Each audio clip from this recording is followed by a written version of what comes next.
hurricane, a tidal wave. Essence perfect, life looks brilliant. Give me more of this. I'm out of control, about to blow, and I've been caught in the undertow. So toxic, but I can't get enough. You burying me, burying me. Yeah, you burying me, burying me.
Hello, ladies and gentlemen.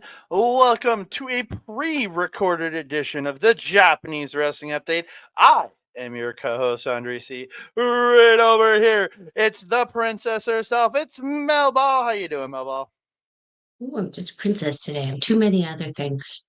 Sorry. She is the birthday eve princess herself. It's Melball. No, I guess, yeah. When this comes out, yes. Yes, that'll be the case. Oh, what a day it was today, my friend. I had my last leg day in my 30s. It's interesting. It was nice. My butt hurts now, though. I don't know if that's supposed to be a thing the same day of. I thought it was supposed to happen 2 days from now. Here we are. I did my what I call my home workout that Rich gave me, so I can do stuff when I'm just busy and I can still get a workout in at home. And it's all lower body, and I'm hurting. Don't get me wrong, my legs were sore for me at work all day, but they were hurting more now, and that was only an hour and a change ago. So yeah. I mean, that's what it's supposed to do, right? No pain, no gain. That is right. That is right. How are you, my friend, besides sore?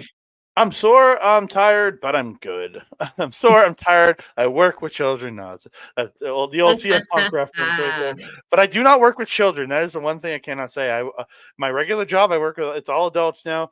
Here at OLE, all adults. So I don't work with children anymore. Yeah. We goof around a lot, but we are pretty mature here, aren't we? Well, you all are. I'm not, but that's true. It's fair. We have a lot to talk about. Well, not a ton, but we have some interesting things to talk about this week. Some interesting news coming out of the Japanese wrestling scene. Andre, take us into it. Yeah, I got 7.5 stories. Like half it's like So- what part of it is an expansion on one story that happened just came out on Wednesday night. But yeah, we got 7.5 stories to talk about here. Okay. Okay. But before we get into that, what do we got to do? Oh, I want to thank each and every one of y'all for joining us here, whether it's on the YouTube, whether it's on the Twitch. Thank you so much for joining us here. We really do appreciate it. All the support for OLE. We're on our march to 500 subs. Thank you all so very much. We're at we're in the mid 400s now, so thank you all so very much.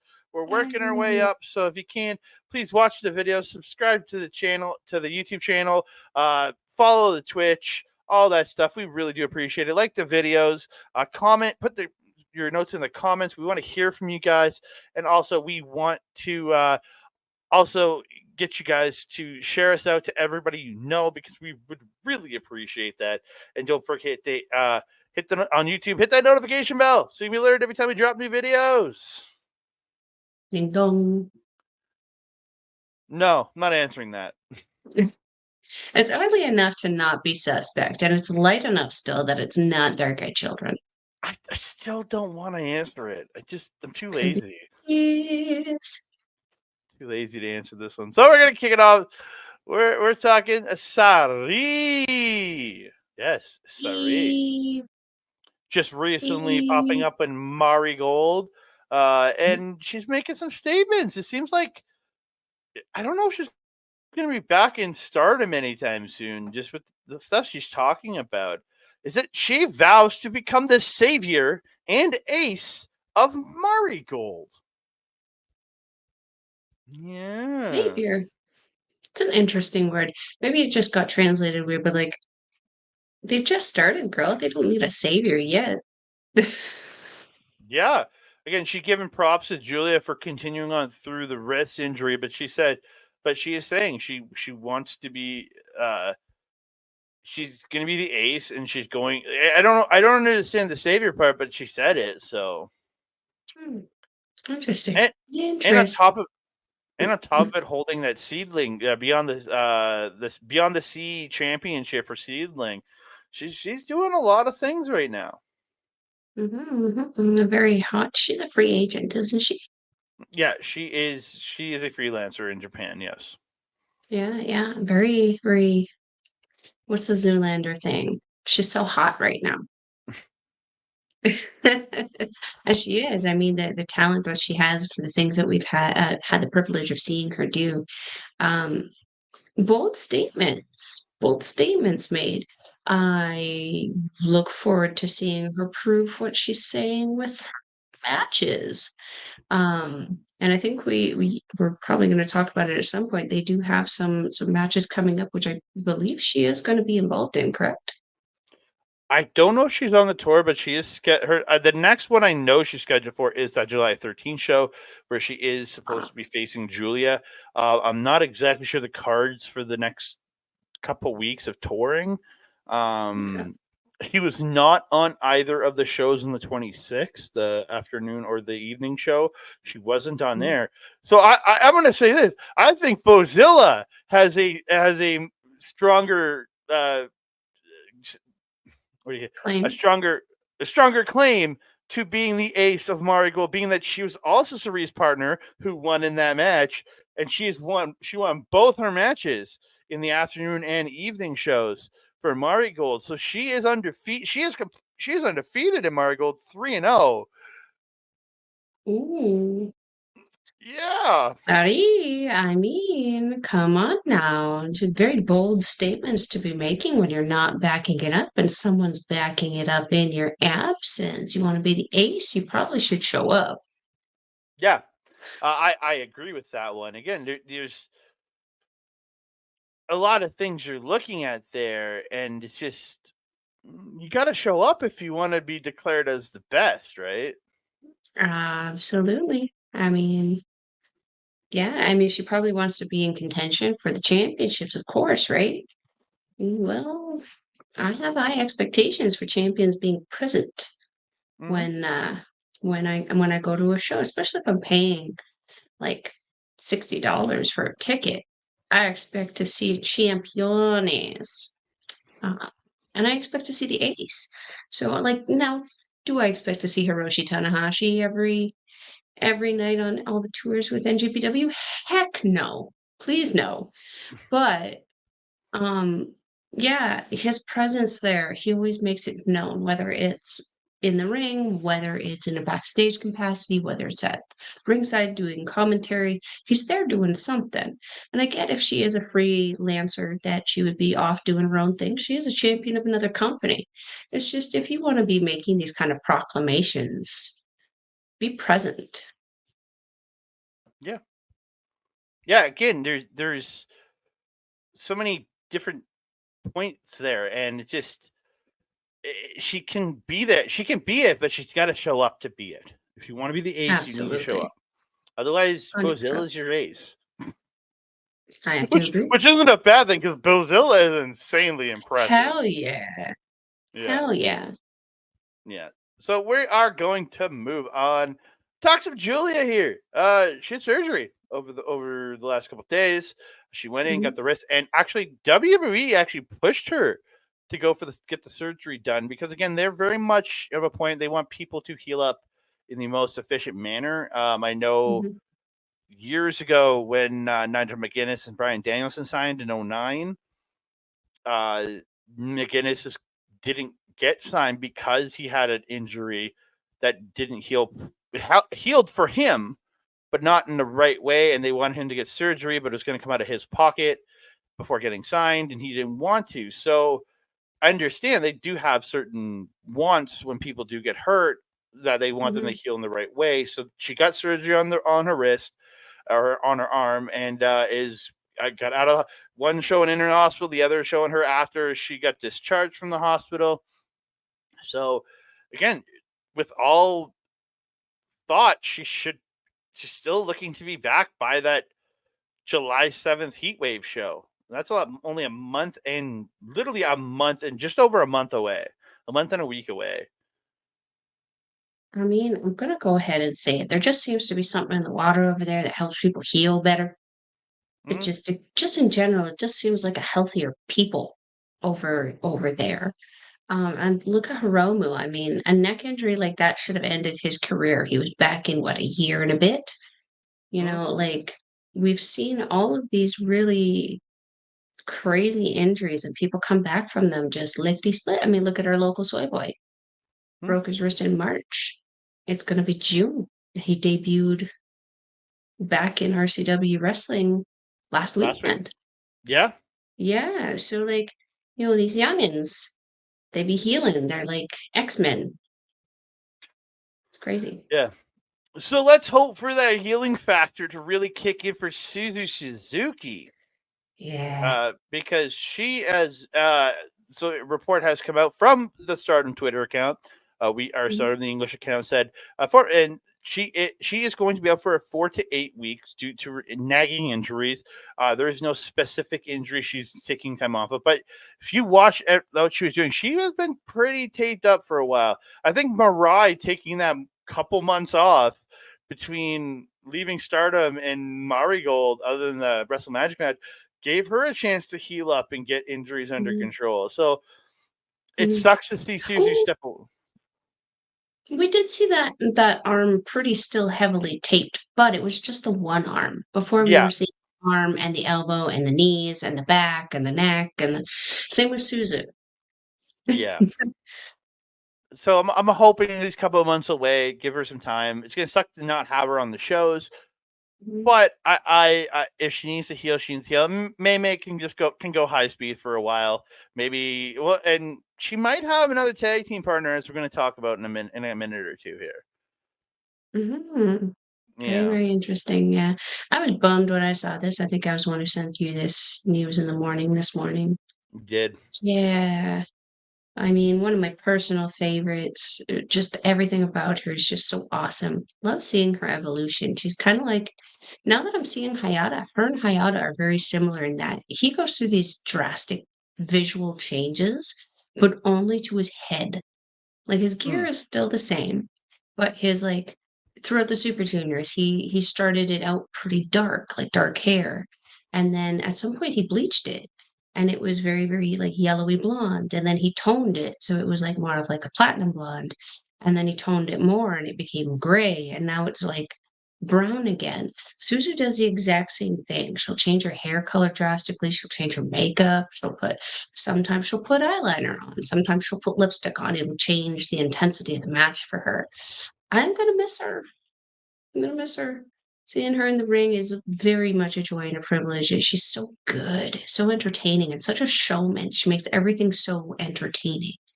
But I agree in that I hope that this is an opportunity for her to heal up, to rest up, to kind of relax, heal up these injuries. Like, because like Mirai, both of her knees have been heavily taped. We've seen both her elbows heavily taped. We've seen the one shoulder be an issue for Susan. Her lower back was a big problem throughout the Cinderella. Like it was, yeah, it's a problem. But I'm very happy that she's taking that time away. Let's move on. Let's get through this. Sai Kamatani has declared herself the new leader of Queen's Quest. Yeah. Kind of makes sense. It I does. mean, she is the only one holding a title right now, I believe, because she has the title that Azumi usually has. Lady C is Boshi. Uh, Hina has been absent. The clan is quite dwindly right now. It's interesting to see what they're going. And I don't know if you saw, but was there something? What was the add-on? What was the halfer? Was it in regards to this? No, the Halfer's coming in a couple stories. So I saw not long before we got on here to record that I guess Kamatani has propositioned Momo Watanabe to come back and rejoin Queen's Quest, to which Momo laughed in her face and probably said some Japanese profanities and was like, I don't think you even know what's happening in your team right now, which is probably fair. It seems to be a lot of chaos that kind of follows Queen's Quest around Yeah. recently. Yeah, the team has not been stable, to say the least. Nope, not even a little. It's scary when Oedo Tai, the heel faction, the only heel faction, is the most organized and functional team in the company. I would say even maybe close to Stars, but Stars has kind of got be on the other side because they're very much a face team. But I do feel the camaraderie between Queen's Quest is a little questionable right now. Andre, how you feel about this? Yeah, I'm not 100% sure on this because, like, I was very much behind Azumi being the new leader, even though very young, only 21 or 22. Mm-hmm. I thought, again, she's been around for 10 with this company since she was 11. She's been with the company for 10 years. Mm-hmm. Mm-hmm.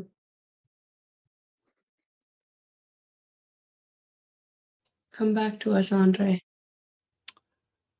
I really thought my internet is the biggest jerk in the world. I really thought Azumi should be the new leader, in my personal opinion. I mean, I've only been watching this company for what, 3 years now. I'm not terribly privy to either one of these women's entire career. When I started watching, both were already established members of Queen's Quest. From what I've seen on experience, absolutely, that they're definitely matched on the same level of like in-ring capability and ability. I don't know. I feel like Kamitani has just in most recent memory held more titles and held them with I wouldn't say more prestige because the title run that Azumi had with the High Speed Championship was incredible. But we also got to remember that the championship run that Kamitani had with the Wonder of Stardom title with that pop-off match against Mina Shirakawa was absolutely incredible. Then she went away on injury from Tam Nakano, came back, won the Goddess of Stardom championships. So she's I don't know if that means that it would put her over like seniority wise, but she has in most recent memory had the more kind of impressive title run within Stardom. That being said, though, one could also argue Azumi was just in the US. She challenged for the championship over there. She faced some of the amazing people in who did she face in AEW? Was it Tony Storm? Yeah, she fought Tony Storm, yeah. Yeah, like Kamitani didn't do that. She wasn't over there. She was over there. She had a match with her, absolutely, but she didn't have a championship match or be in a ring with another champion like that. So yeah, one could also argue your point, man. Azumi could have a contention for that. Yeah. It's interesting that she's not getting into the say of it too much, that they've just kind of accepted it. Yeah, again, it's a weird spot. Mhm, So again, Sakako Tani as a leader does make sense. She was Utami's partner. She has mhm, had the most high profile position out of anybody that's currently on the team. So I understand, but mhm, I just always thought Azumi should have been it. mhm, Yeah. mhm, So just something you brought up to me the other day when talking about Starlight Kid and her different appearances so far. Since mhm, she has left away to ties, she hasn't committed to a team because she's been working with multiple different teams. So you see here we have just her with Stars, mhm. right? Um, we have her with God's Eye, with Takashima and Amisore. That Um, was weird. yeah, that's a weird team right there. I don't know if she fits with God's Eye so much. Well, no, especially with the history with Kashima Mm-hmm. being former Oedo Time members, both of them being kicked out recently. Mhm. But yeah, I don't know about that combo. Keep going, keep going. Club Venus, which I do like, Yeah. but I don't. Again, she does the Club Venus or not Club Venus. Empress Nexus Venus. I apologize, Mm-hmm, but she did mm-hmm, the Venus dance with Mina Shirakawa at one of the shows, so mm-hmm, she is mm-hmm. willing to dance. And then you got Cosmic Angels, and then she did team up with Crazy Star in some awesome gear when she teamed up with them. Mm-hmm. Yeah. Mm-hmm. It's interesting to see her kind of chameleoning, if that can make that a verb, into all these little different teams, and how it's almost like she's kind of like testing the waters of each one to see who she works the best with, who she kind of meshes with the best. Hmm. Hopefully, we can see all of these matches, and maybe we could do a Starlight Kid thing on our channel. See what we can, what we think about where she should end up, and where, and why, and how, and Yeah. dress So up as tune who. Yeah, tune in over the next couple of weeks. We're gonna do it. We'll talk. We'll do a special Stardom review all about the Starlight Kids Stardom review. You know. There are rumors, I don't know if you also heard, that she is considering giving up her signature mask and going fresh face. Azumi, I believe there are rumbles that Azumi wants to challenge for that. Give her a fresh face and a new start, a new beginning. To which I say, I don't know if I want to see that. It would be hard for me to accept. Like I've accepted Luchas losing their masks before, Volador Jr., Angel Del Oro. Like we've seen people lose their masks before and kind of make do with it. There was most recently a what was his name? Fuego. Fire Dragon, Red Dragon, I think Mm. is what his name is in English, whatever it is in Espanol. We've seen them kind of still flourish. I mean, you know who Volador Jr. is. You might not know who Angel Dororo is, but you know who Volador Jr. is. Mm. I it I feel I'd be scared about her losing a part of herself and her legacy in losing the mask. That also being said, though, a fresh start might be good for her. She has kind of been under this little cloud of a weight of tie for a really long time. Maybe it's time for a fresh new look. Andre, what do you think about that? I just which video was it? Which picture? That one. I wouldn't mind her just going to what the white gear, keep the mask, like go to that later. And again, if she were to join like an Empress Next Venus, I think the white and the pink could work for the character and into the group. And you know what I mean? I don't know. Oh, she could definitely work an entire color palette with that because she has the pink and like pastel Mhm. blue and purple of Mina Shirakawa and of Waka Tsukiyama. But then you also have that black and gold alternative with Xena that you could also match. Then you also have the red and gold with Micah that you could also hypothetically match. And then you also have the blue with Hanako, blue and Mhm. gold.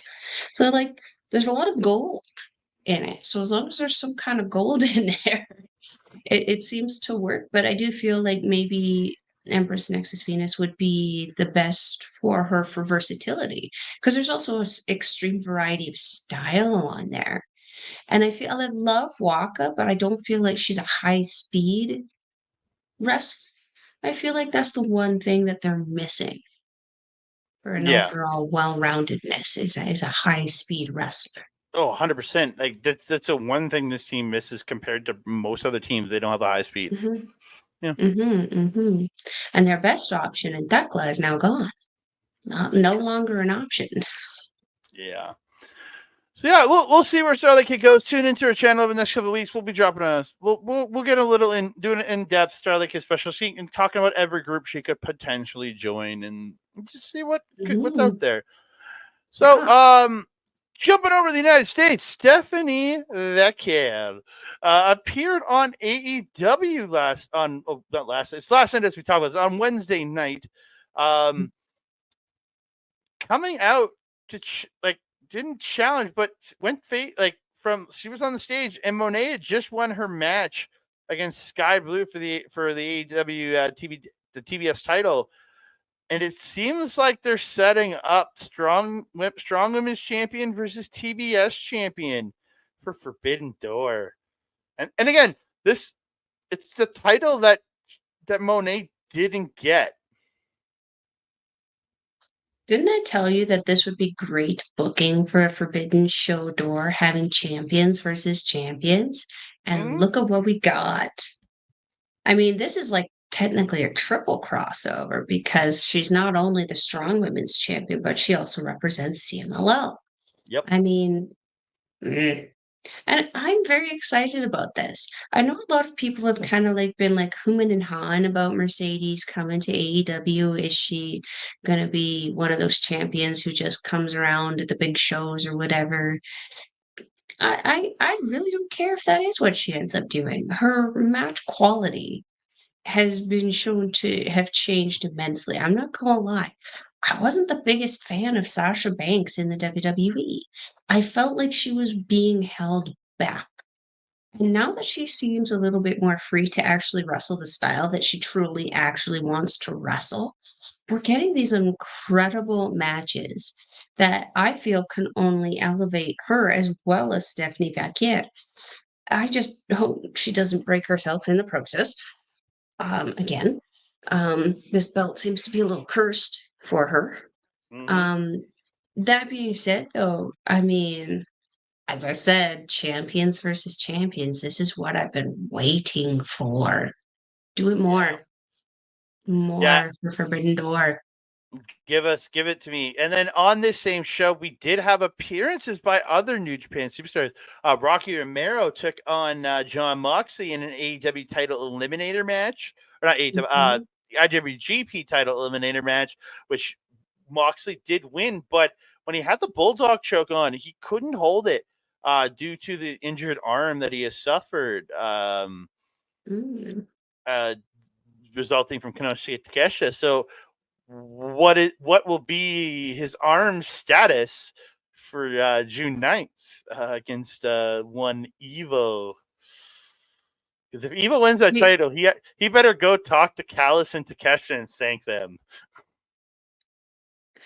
Yeah.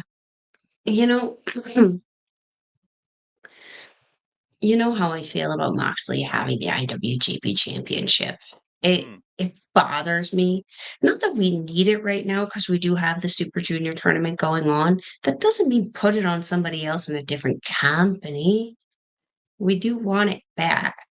And if that is the case and things kind of align, does that mean that Evil is taking that IWGP Championship?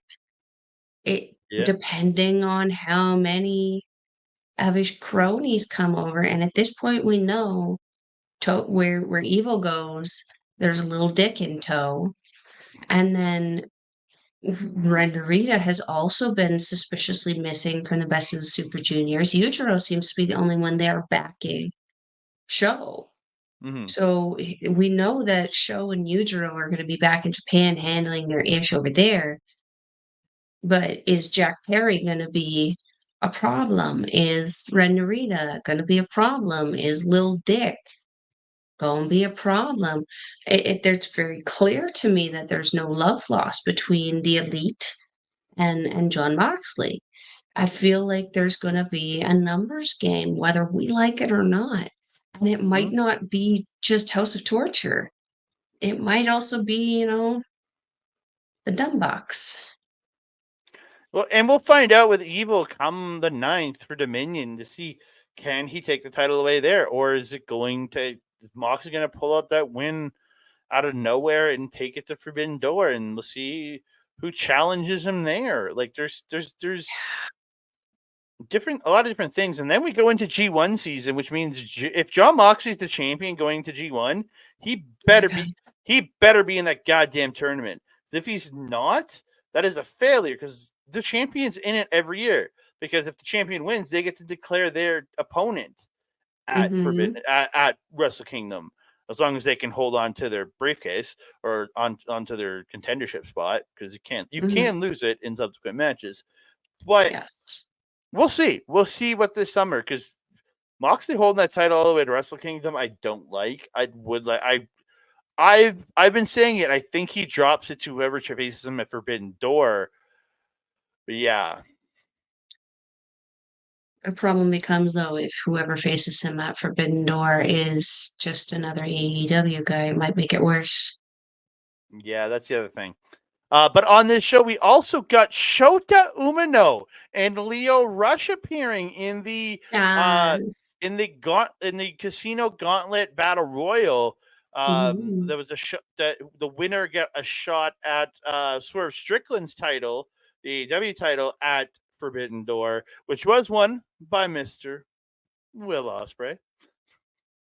But yeah, so we're getting Swerve versus Ospreay, but it was just cool to see Shota and Lio show up in that match. I mean, Shota Shota's growing on me a little bit more now that he's starting to kind of come into his own and figure out who he is, starting to separate himself from everybody. So, and then also again the NJPW connection. I love that they're able to do that, but he's also very over in the US. So it doesn't surprise me that they brought over Shota, especially with the John Moxley connection. I feel like the Moxley and Ospreay connection probably helped him out a tremendous amount there. But also, Rocky. Rocky's got a soft spot for the Umino boy. But Umino has been doing so well, but it's so cool to say that we saw Lio Rush perform here not too long ago and that he was just on AEW. So cool. So cool. And wearing the same outfit, too. Yeah, he was, wasn't he? He was. Well, at least the same jacket. I'm pretty sure it was the same leggings. Black and white with the gold accent dangly bits. Yeah, that was the gear he was wearing when we saw him. Yeah. Pretty cool. Pretty cool. Yeah. Well, it sounds like AEW did decently for their television this week. Well, for the most part. Yeah. So we're gonna move on. We're getting to the end of the show. We're gonna talk we're gonna give you the update on the Best of Super Juniors as of May 30th, as we were recording this a day early. So yeah, we're gonna start with B Block because the last show that was for B Block specific that any B Block shows on was May 28th, as I put on the card. As of right now, B Block, Hiromu Takahashi and Taiji Ishimori tied for first with 12 points. Then you have Robbie Eagles, Sho, and Doki with 10 points. And you have eliminated, you have Kushida, Joe Maloney, Ninja Mac with 8. And then you have Francesco Kira, who withdrew with 4, and Dragon Dia still with 0 points. I was really hoping for that Show upset. Yeah, me too. But there's still... He was so close. I know. I feel for the kid, man. Like so many times he was so close in that match. It was so good. So good. Which is weird because it was a show match. A show match. Show matches. But again, so this block is not completed yet, right? So we're looking at potentially who's coming out of this block. It's still anybody's game because tiebreakers. It's still 5 guys. Potential. My pick to win this tournament is out. Mine still sort of has contention though. Oh yeah, because he has tiebreakers. If he gets up to 12, and because I'm looking at the tiebreakers right now. I'm just trying to figure them out. Tiebreakers for the B block. Because for Robbie Eagles, because he has because you have Hiromu, he has lost to Hiromu, so he cannot beat Hiromu in a tiebreaker. But Eagles lost to Ishimori, so actually he is out. He loses tiebreakers to both men who are in 12 points, so Eagles is eliminated. So we both suck at picking. Damn it! Yeah. So he took losses to both the 2 guys that have 12 points. So Eagles is eliminated by tiebreaker, even if neither of them gets points. He cannot beat them. What if he wins and they disqualify each other and they get no points? He still loses to them because he would still tie them. He would still tie. Damn it, Robbie. Yeah. So Robbie Eagles does. So you still have Doki, who has the win over Hiromu. And he has where is this here? He has a win over Hiromu, but he has a loss to Taiji Ishimori. So if Hiromu doesn't win and Doki beats Eagles, which is his final match, Doki and he can go past Hiromu Takahashi. He can get into the semifinals by tiebreaker. I'd be okay with that. Go for Doki. Sho cannot. Doki. Sho is eliminated. Frick yeah. Because he cannot beat Taiji Ishimori in a tiebreaker. He cannot beat Hiromu Takahashi in a tiebreaker. And I'm trying to see. He does have Doki in a tiebreaker, but again, then it becomes a giant mess. If Sho wins and gets 12 points and Ishimori and Doki doesn't, there's a weird mix in there that their math would have to solve, and I don't want to even try to do that. Because if Doki has a tiebreaker over Hiromu, but Sho has a tiebreaker over Doki, but then I think Hiromu has the tiebreaker over Sho, it would cause a 3-way. Going through, so I doubt. So Doki or Sho, one of the 2 of them's not getting a win on their final night. So that is almost guaranteed because the Sho's final match. Yeah, Sho's final match is actually against Akira, so he doesn't have actually. I was going to say his whole thing is completely done there. Yeah, Akira would have been his final match. So actually, he's out. He's done. Sho's gone. Yay! So that guy. So really, it's down to Kushida, Doki, and Taiji Ishimori. If Doki can get 12 points and Hiromu loses to Ishimori, so actually you have Ishimori versus. So if Kushida wins and Doki wins, it's Ishimori and Kushida going to the semifinals because Taiji Ishimori has the tiebreaker. But if Ishimori wins and Doki wins, we get Doki and Ishimori going to the semifinals. So Okay, we got to move on to Block A because we don't have a ton of time.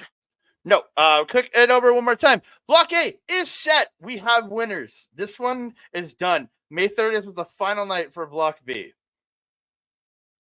So you can tell who's won this block. It's El Desperado. Mr. Desperado has won the block. But you have a 4-way tie for second. Teton, TJP, Blake Christian, and Hayata. Mm-hmm. Do you know who won this? If I have it just here. I'm going to guess by the ridiculous look on your face that is TJP. It is. He came back. He went 0-4 and came back to win 5 straight to take the tiebreakers and get the win and get in the A2 in the second place in the A block semifinal. I am so happy right now. I lost my pick, but TJP is there, so there is a chance this man is going to win this tournament. Yes, let's freaking go. Frick, told you there's always a Cinderella story in these tournaments, and this one was TJP, and thank Christ. Good booking on that one. The best Cinderella we could ask. Oh, the best Cinderella I could ask for. Get him a shoe. What? Come on, the Cinderella tournament has a shoe. Yeah, oh, yeah. It's true. But it's true. It's true. It's damn true. Kurt Angle. Good pull. Thank you. But we have come to the end of another episode of Japanese Wrestling Update. Thank you so much for dealing with me having a meltdown due to my internet screwing up. Even though this is a pre-recording, I cut the problem areas out, but you still see me kind of freaking out when my internet was choppy for a bit there. So thank y'all for dealing with it. I appreciate it. It wasn't Chop Talk. No, it was not Chop Talk. So we're going to get out of here. You can find me on the X at That Canada, TikTok, Instagram, and Threads at That Canada. You can find me on Facebook at Andre Melball Wrestling Talk. And you can find us on YouTube at Andre Melball Wrestling Talk. You can find all our great content over there. Dream Review Marigold, NJPW Poodle Wrestling Review, Chop Talk, and Stardom Review. Check them out over on our channel. And if you want to hear stuff from our show on audio form, SundayNightsMainEvent.com. Go over there, hit the RSS feed, and get us in audio form over there.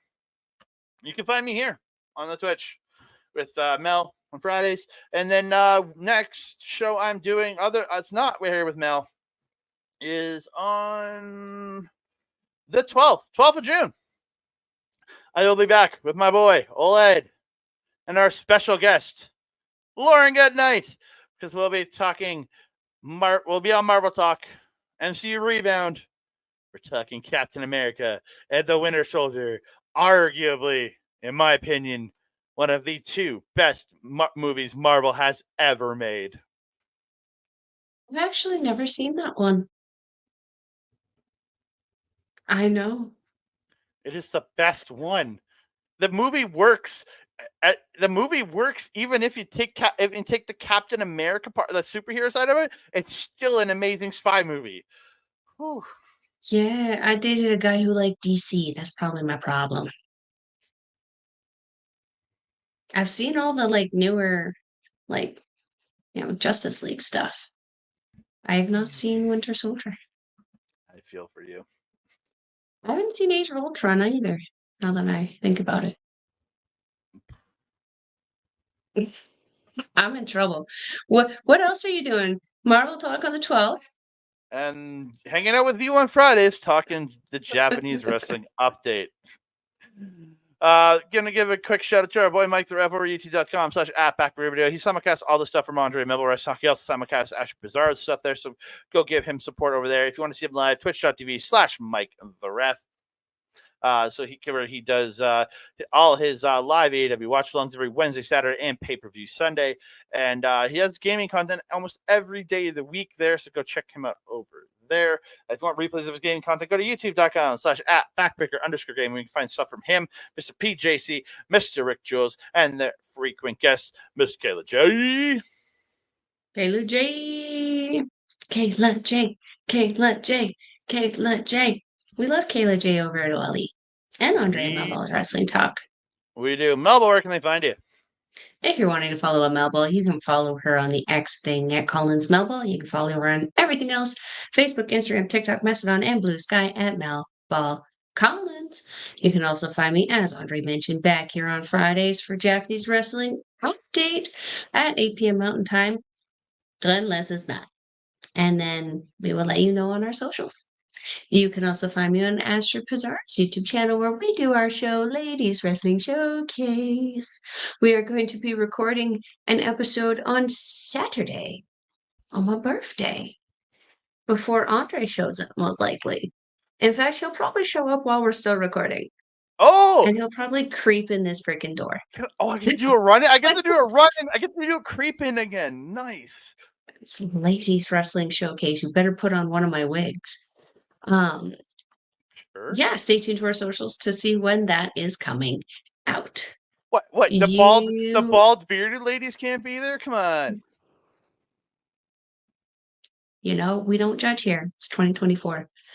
If you're wanting to watch Stardom Wrestling, NJPW, or Mari Gold Wrestling, we will leave links in the description box down below. It is stardom-world.com, njpwworld.com, or wrestleuniverse.com.